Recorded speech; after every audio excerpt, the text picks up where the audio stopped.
This is Mark and Charity's Coffee Podcast. Mark and Charity Coffee Podcast, this first day of summer, June 21st. And after listening to yesterday's, where we just bandied about, we have a far more serious and organized theme today. We certainly do. Not only is it the first day of summer, but it is also National Indigenous Peoples Day.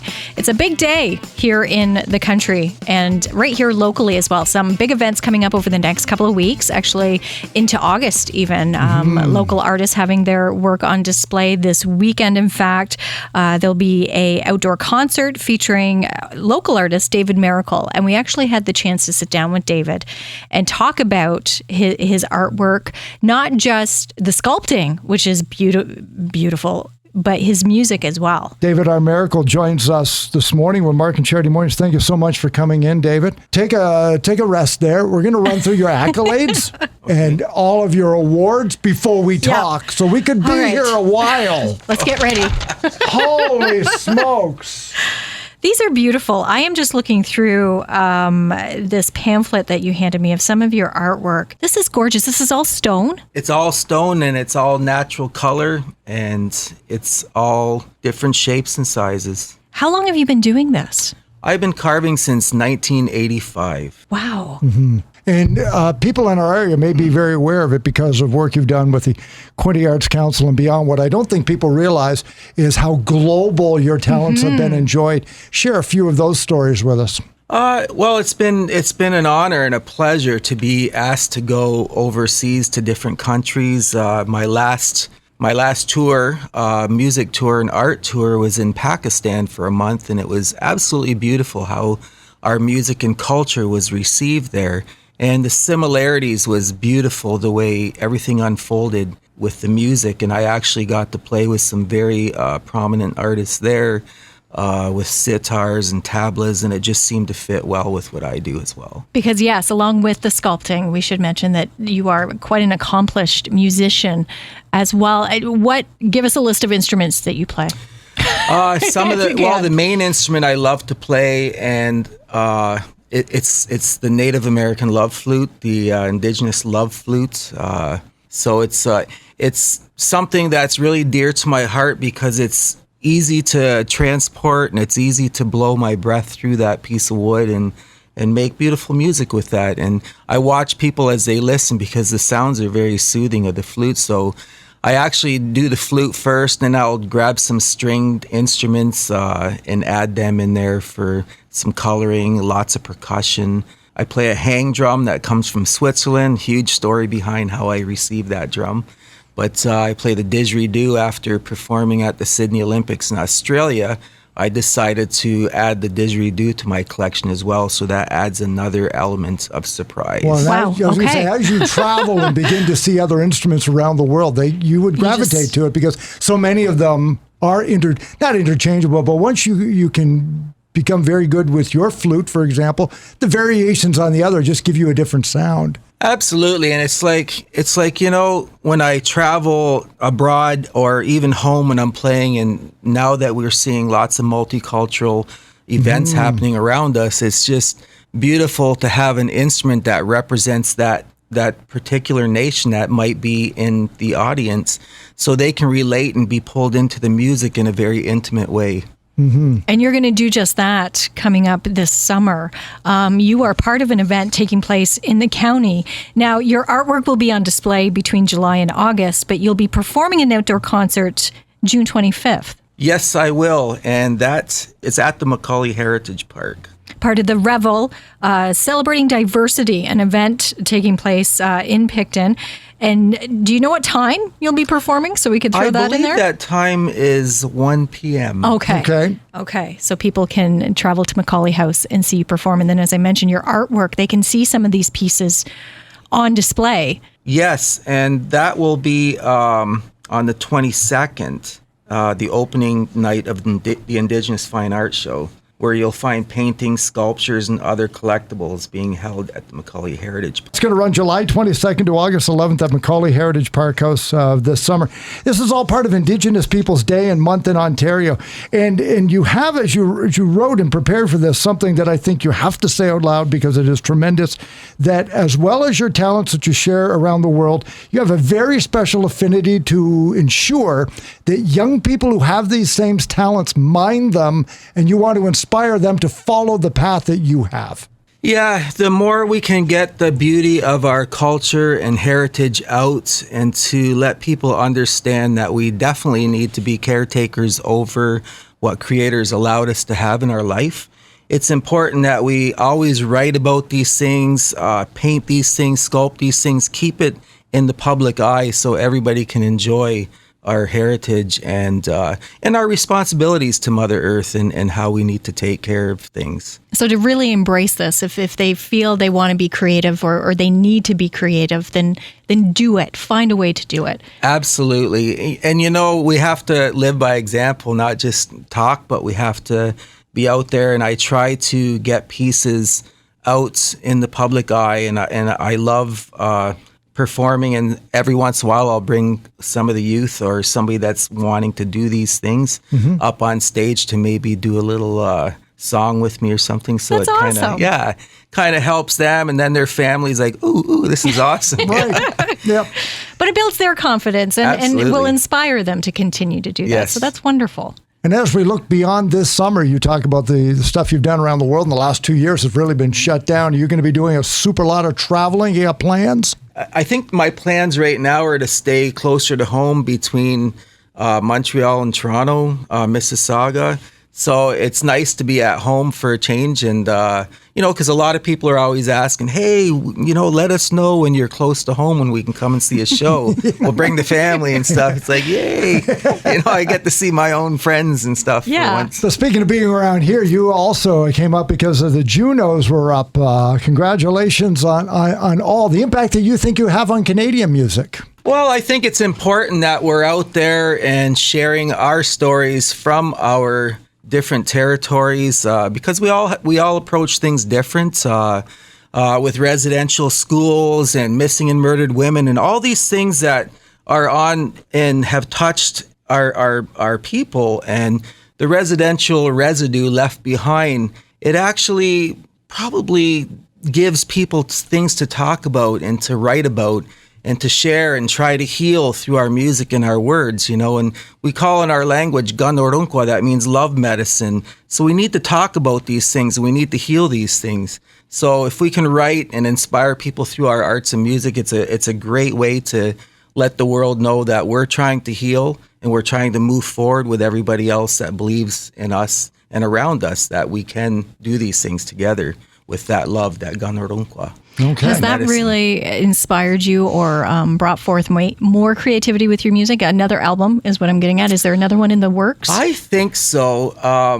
My music right now, I believe a lot of people say, hey, Dave, your music is timeless, because I was doing music with lyrics and stuff, and then I just stopped doing that and I got into more instrumentals. And when I do these things on stage where I'm doing an instrumental, I can kind of loop the music part of it, and then I'll walk up and recite poetry. And I like to do a lot of poetry that helps to inspire one's mind to move forward in light and beauty, and in a way that's going to help them and educate them.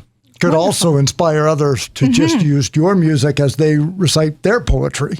That's correct also. How much of a nice little plug would that be for you to feel that you've inspired young people to want to follow that angle of art? That's a great question. I have kids that call up and say, hey, Dave, I know this is a big thing to ask, but could we use some of your music to spin it, and they'll take and they'll manipulate it a little bit and they'll put it into like a loop and do rapping behind it. So things like that. And APTN uses my music for, they use it. I did the opening for the I guess when they first started APTN, they asked me to do the music to open the show, to the programming. Right. So that was one thing that was very inspirational in my life. And, kids that are wanting to get into media and stuff like that, it really worked well for them to hear, me tell the story of how I got on TV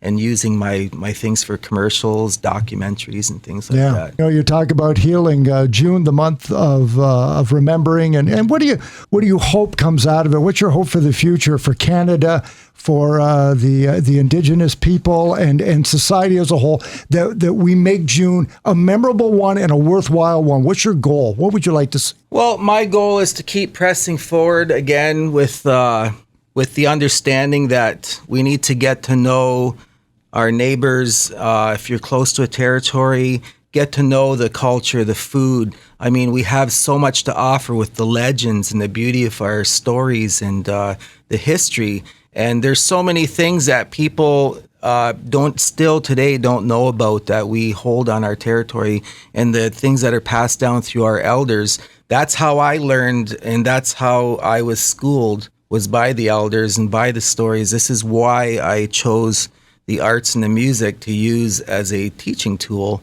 And I just hope that our people will get out. Many people throughout North America will get out, and they'll support the events that surround their communities, and just go out and have some good words and some good chats, some great food, and maybe you'll hear a legend here or there.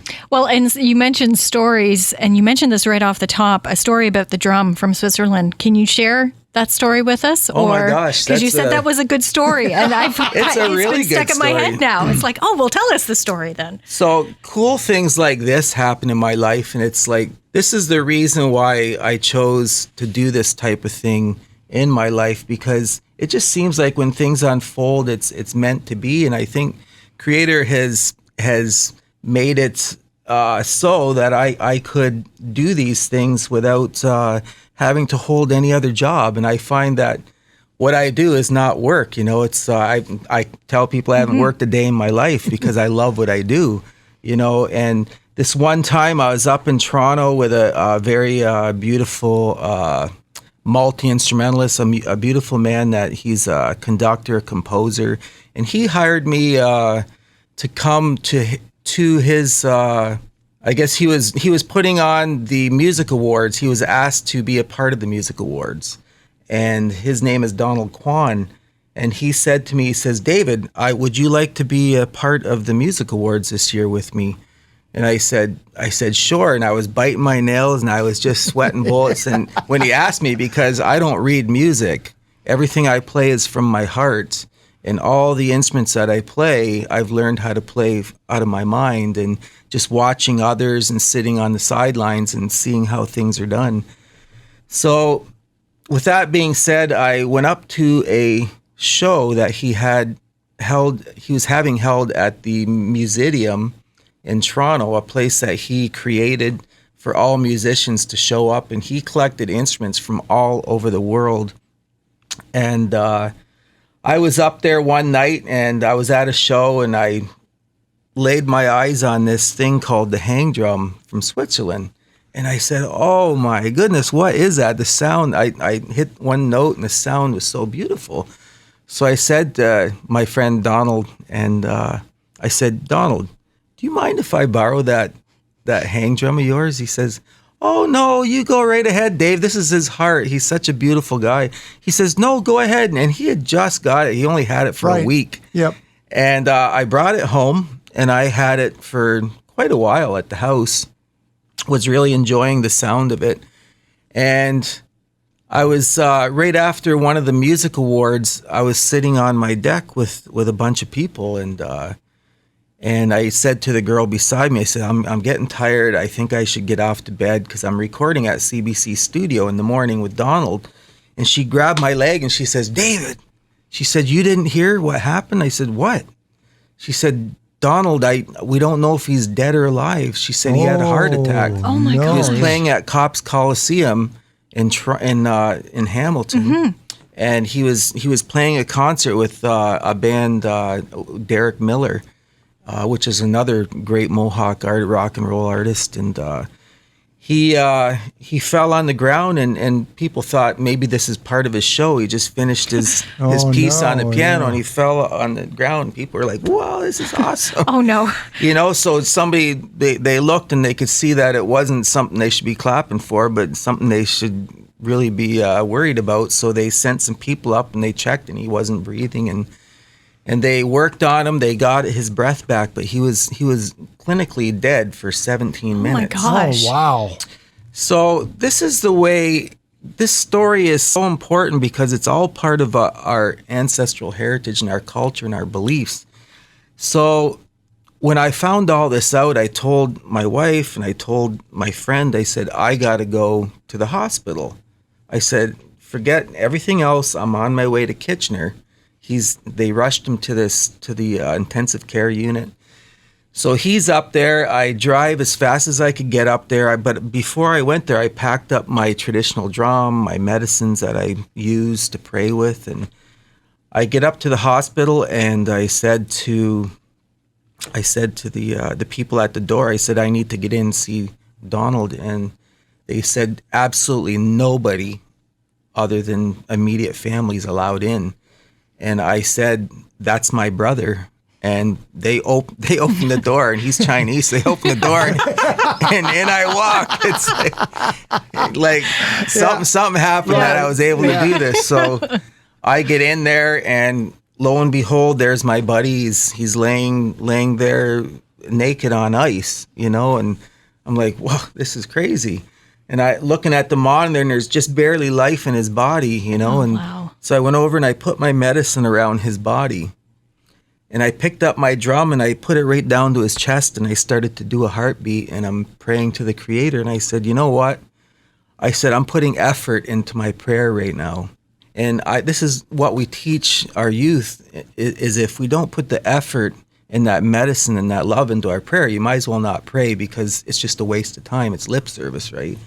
So I said, get out of your comfort zone, go places, go outside, get on your knees, make spirit plates, do whatever you have to do when you pray, but make sure it counts. You don't always have to sit comfortable.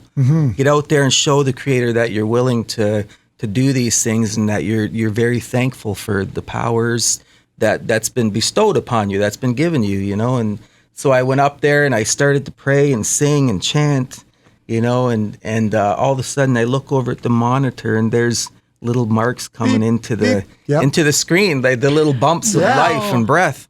And I was like, yay, it's like I'm looking up, Nia'kwe, Asungwadi. So thank you for giving me this blessing here.